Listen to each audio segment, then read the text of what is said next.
m'appelle Claire Dramé, je fais de la boxe française et j'ai été championne d'Europe en 2017.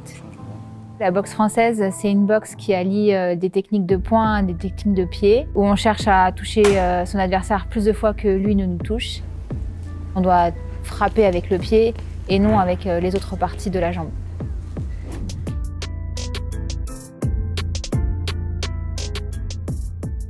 Mon geste parfait, le chassé.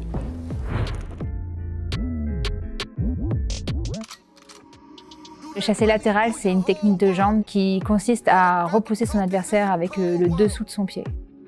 En fait, c'est une technique qui va nous permettre de se mettre à distance, garder son adversaire loin de soi et de garder sa distance libre. Comme je suis grande, en fait, ma principale arme, c'est ma distance de jambe.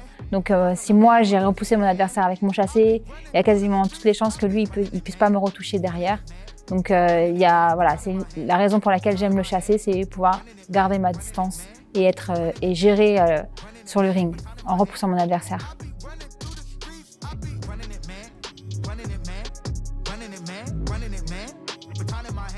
Quand j'arrive à le placer en combat, je suis en total confort parce que c'est vraiment mon arme favorite et je suis capable de gérer tout un combat en n'utilisant qu'un chassé. Si mon adversaire ne trouve pas la solution, je suis capable de gagner de cette manière-là.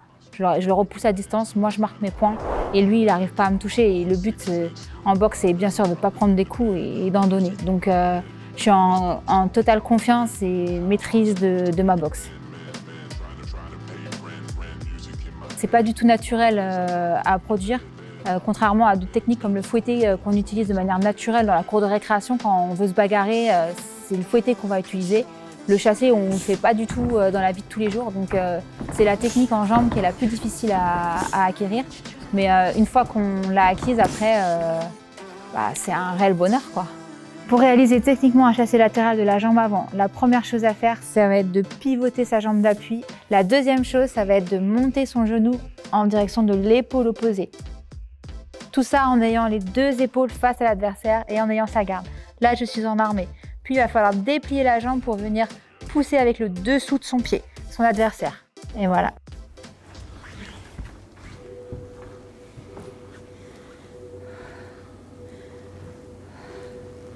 Aujourd'hui, si le chassé c'est ma spéciale, on va reprendre l'histoire du début. En fait, j'ai commencé la boxe à la fac quand j'étais à Nantes. Il y a des spécialistes de la boxe française qui sont à Nantes.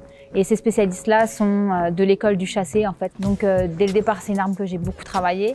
Et puis après, avec l'expérience, en fait, au fur et à mesure, je me rends compte que j'ai tellement travaillé que je suis hyper efficace avec. Et il y a des assauts, je les ai gagnés, des rencontres, je les ai gagnés qu'avec ça. Et c'est vraiment une arme redoutable. Je suis rapide, je suis précise, je suis efficace, je maintiens ma distance. C'est assez unique de travailler le chassé. 90% des clubs travaillent le fouetté en fait, parce que le fouetté c'est un coup qui fait mal, c'est un coup qui casse les jambes, c'est vrai. Donc c'est l'arme qui est la plus travaillée et le chassé on la travaille beaucoup moins. Donc du coup moi j'arrive sur le ring, je suis la seule à savoir faire un chassé. Donc c'est là que je crée la différence. Je pense qu'en termes d'explosivité et de précision, j'ai le geste parfait. Il me manquerait encore de la tonicité musculaire pour pouvoir doubler, tripler ce geste parfait sans avoir à reposer la jambe. Et là, je serais au top.